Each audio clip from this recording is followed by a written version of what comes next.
Pemirsa, sebelumnya mantan Menteri Pendidikan Kebudayaan Riset dan Teknologi Nadiem Makarim telah menjalani pemeriksaan Kejaksaan Agung dalam kasus pengadaan laptop Chromebook senilai 9,9 triliun rupiah. Nadiem mengaku siap menjalani pemeriksaan dan menepis tudingan adanya kong kali kong dalam proyek ini.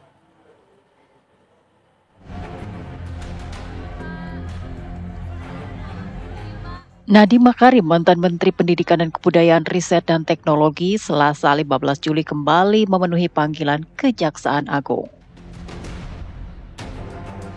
Terkait dugaan tindak pidana korupsi pengadaan laptop Chromebook di Kementerian Pendidikan saat ia menjabat. Nadiem seharusnya memenuhi panggilan dari Kejaksaan Agung pada pekan lalu, namun ia meminta penundaan selama sepekan. Untuk tanggal selanjutnya Nadiem dapat dipastikan hadir, Pak? Nah, terkait dengan apakah yang bersangkutan akan hadir atau tidak, saya kira itu sangat berpulang kepada yang bersangkutan. Ya. Tapi tentu kita mengharapkan kami sebagai penyidik telah memberikan bentuk dispensasi ketika yang bersangkutan meminta penjadwalan kembali dan penundaan pemeriksaan beberapa waktu yang lalu, dan itu sudah kita lakukan, dan tentu kita berharap bahwa dalam pemeriksaan berikut ya yang bersangkutan dapat menghadiri dan memenuhi panggilan dari penyidik. Kejaksaan Agung sebelumnya juga telah memanggil Nadiem pertama kali dengan kapasitas sebagai saksi pada 23 Juni lalu.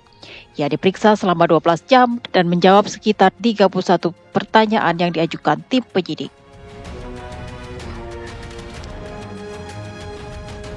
Tak hanya bersaksi dalam kasus ini, Nadiem juga dicekal untuk bepergian ke luar negeri selama masa pemeriksaan, yakni sejak tanggal 19 Juni selama 6 bulan ke depan.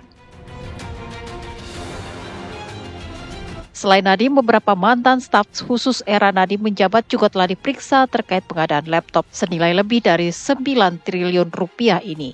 Namun hingga saat ini Kejaksaan Agung belum menetapkan tersangka.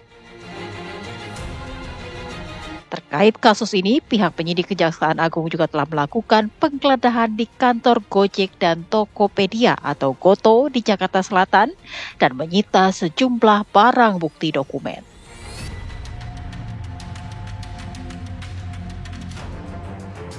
Pemirsa, untuk memperbarui informasi seputar pemanggilan mantan Mendikbud Ristek Nadiem Makarim, kita tanyakan kepada rekan kami yang sudah siap mengabarkan, Rindi Salsabila. Rindi, selamat sore, silakan dengan laporan Anda. Ya, selamat petang Nadila dan juga pemirsa. Memang ini sudah memasuki 7 jam Nadiem Makarim diperiksa oleh Jaksa Agung Muda Tindak Pidana Khusus atau Jampinsus. Dan sebagaimana diketahui memang Nadiem ini tiba di Kejagung pada hari ini, yaitu sekitar pukul 9 pagi. Ia datang bersama pengacaranya yakni Hotman Paris, dan tampak Nadiem menggunakan kemeja berwarna putih serta celana berwarna hitam, dan juga ia tampak membawa tas berwarna hitam.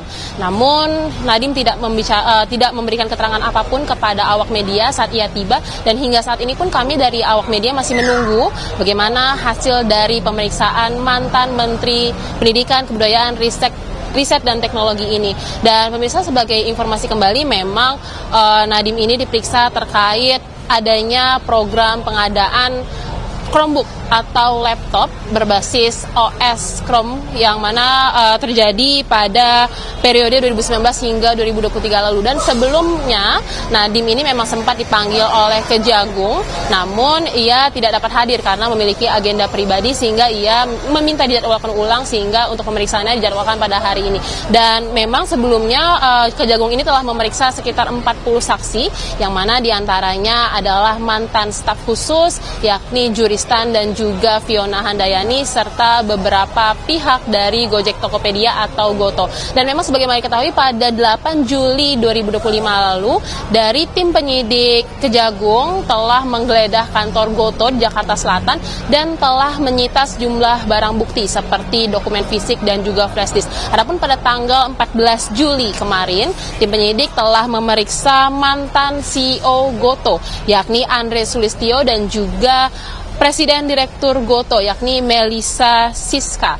Dan dari hasil pemeriksaan 40 saksi serta penyitaan barang bukti itu, Kejagung telah mengumpulkan berbagai barang bukti yang dimana diantaranya adalah ponsel, lalu juga laptop, lalu juga ada dokumen-dokumen lainnya. Dan hingga saat ini pun kami masih menunggu bagaimana hasil pemeriksaan Nadiem terkait barang bukti tersebut. Dan sebagai kilas balik, memang untuk kasus ini berawal dari 2020 yang mana pada saat itu Kemendikbudristek mengadakan program pengadaan bantuan alat teknologi informasi dan komunikasi bagi siswa sekolah dasar atau SD dan sekolah hingga sekolah menengah akhir atau SMA. Dan pada 2019 lalu sebenarnya memang sudah dilakukan coba terkait penggunaan Chromebook ini, yakni sekitar 1.000 unit. Namun untuk pelaksanaannya dinilai gagal karena banyaknya masalah teknis. Namun pada 2020 untuk Kemendikbudristek ini kembali melakukan atau mengadakan program ini.